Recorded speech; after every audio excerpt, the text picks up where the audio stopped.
Muy acertadamente se dice que la historia de la filosofía es la historia de Europa. La mayoría de cursos de filosofía suelen empezar por la antigua Grecia, con Platón, Sócrates, Aristóteles, para posteriormente hablar de personajes como Marx, Descartes, Kant o Nietzsche. Teniendo eso en mente, tenemos que preguntarnos, ¿existe la filosofía latinoamericana? De eso se trata la cuarta temporada de Filosofía Aquí y Ahora y también este video. Aunque hoy en día el término descubrimiento de América sea tan cuestionado, sí es bastante cierto que la historia de nuestro continente es mucho más clara desde que llegaron los europeos a nuestro territorio. Los colonizadores españoles, ingleses, portugueses llegaron aquí y encontraron los medios ideales para alcanzar ciertos objetivos. Por un lado, el de expandir la religión cristiana por el mundo, y por otro lado el de desarrollar su sistema económico con los recursos que aquí encontraron. Para ese momento los pueblos originarios de América Latina no habían desarrollado la economía que existía en Europa. No existía el papel moneda ni la acumulación de metales preciosos como forma de riqueza. Además tenían deidades o dioses muy diferentes a los de la fe cristiana. Al tener semejantes diferencias, los colonizadores europeos consideraron que estas culturas indígenas estaban atrasadas, sumergidas en el salvajismo y en la barbarie. Cuénteme, buen indio, ¿debéis escoger entre el justo Dios de los cristianos o tus malditos dioses paganos? Dios pagano, Dios bacano. Era su tarea, como los portadores de la verdad y de la razón, educar, evangelizar y transformar al nuevo mundo. Y eso lo harían por las buenas o por las malas. Infortunadamente terminó siendo por las malas. Proceda a su manera, Pedrarias. Desgollételo. Fue con esta justificación que las potencias económicas de Europa masacraron y esclavizaron a los pueblos indígenas de América. Saquearon durante siglos los recursos del continente para así desarrollar sus propias industrias y sistemas económicos. En este punto no quiero dejar de mencionar el libro que en este momento estoy leyendo, Robinson Crusoe. En este libro, cuyo protagonista es precisamente Robinson Crusoe, un hombre inglés que por cosas de la vida termina naufragando en una isla del Caribe. En esta isla, Crusoe le salva la vida a un indígena al cual le pone como nombre Viernes. Robinson Crusoe considera que las tradiciones y creencias de Viernes son barbáricas y salvajes, así que le enseña a hablar inglés, le enseña a cazar, lo convierte al cristianismo. Y lejos de negarse a estas enseñanzas, Viernes está muy feliz de aprender a ser un poco más europeo.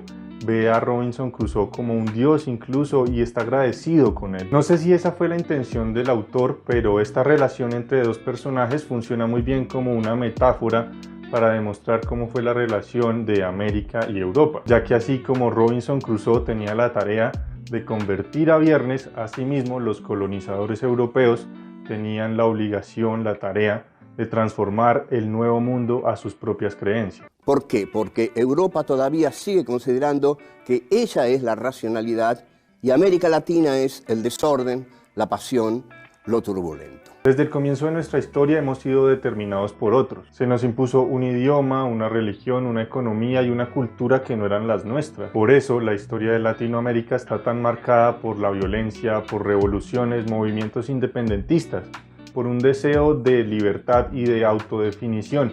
Y de ahí surge precisamente lo que es la filosofía latinoamericana.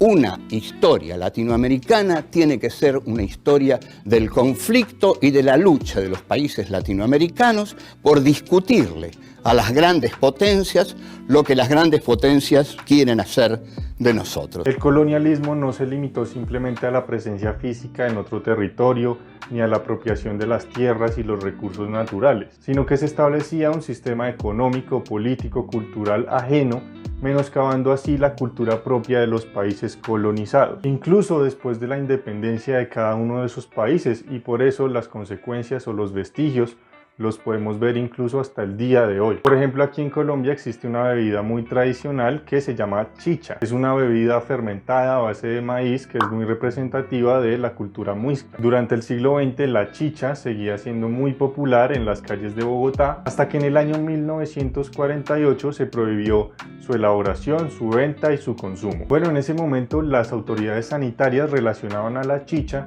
con valores negativos como el adulterio e incluso se llegó a decir que embrutecía a las personas y por eso se dio su prohibición. Sorpresivamente, o tal vez no tanto, en la misma época en la que se prohibió la chicha, la industria cervecera extranjera llegó e empezó a incursionar en el mercado nacional. Entonces, mientras la chicha, que era el producto nacional, era mostrado como algo negativo, el vino, la cerveza y el whisky que llegaban de Europa sí eran mostradas como bebidas sanas, estilizadas, modernas. La chicha quedó entonces totalmente menoscabada y disminuida por estas bebidas extranjeras que hasta hoy siguen siendo tan populares. En esta cuarta temporada de Filosofía Aquí y Ahora se enlistan varios ejemplos de esa constante lucha que ha habido aquí en Latinoamérica, representados tanto en eventos históricos como en personajes. Los movimientos independentistas y ese deseo que tenía Simón Bolívar de una unión latinoamericana, la Revolución Mexicana con personajes como Pancho Villa y Emiliano Zapata, o la Revolución Cubana que se enfrentó al régimen dictatorial de Fulgencio Batista. Uno de los ejemplos más interesantes dentro de esta lista fue el presidente chileno Salvador Allende, quien, siendo un hombre de izquierda, buscaba establecer un sistema socialista en Chile, pero a diferencia del resto de ejemplos en la serie, no lo hizo por medio de un levantamiento armado, sino por medio de una vía pacífica. Lo original del intento de Allende es quizás, es cierto, ir contra la esencia de la condición humana, que es esencialmente destructiva y no es pacífica. Su muerte y la forma en que terminó su gobierno son un ejemplo claro de cómo el colonialismo todavía tenía ciertos vestigios, incluso décadas después de que se dieran los movimientos independentistas en América Latina. Aunque ya no había tal cosa como el Imperio Español, la Segunda Guerra Mundial sí había dejado dos potencias económicas del mundo, Estados Unidos y la entonces Unión Soviética. Durante lo que se llamó la Guerra Fría, estas dos potencias se enfrentaban indirectamente, competían por influir o incluso controlar otros territorios como América Latina, Medio Oriente, África y Asia. Un presidente de izquierda como Salvador Allende en Chile era una gran amenaza para los Estados Unidos en medio de su lucha contra el comunismo de la Unión Soviética, y por eso a través de la Agencia Central de Inteligencia o CIA apoyó y financió un golpe de Estado en Chile que no solamente terminó con el gobierno de Allende, sino con su vida. Otros hombres, este momento gris y amargo donde la traición pretende imponer. ¡Viva Chile! ¡Viva el pueblo! ¡Vivan los trabajadores!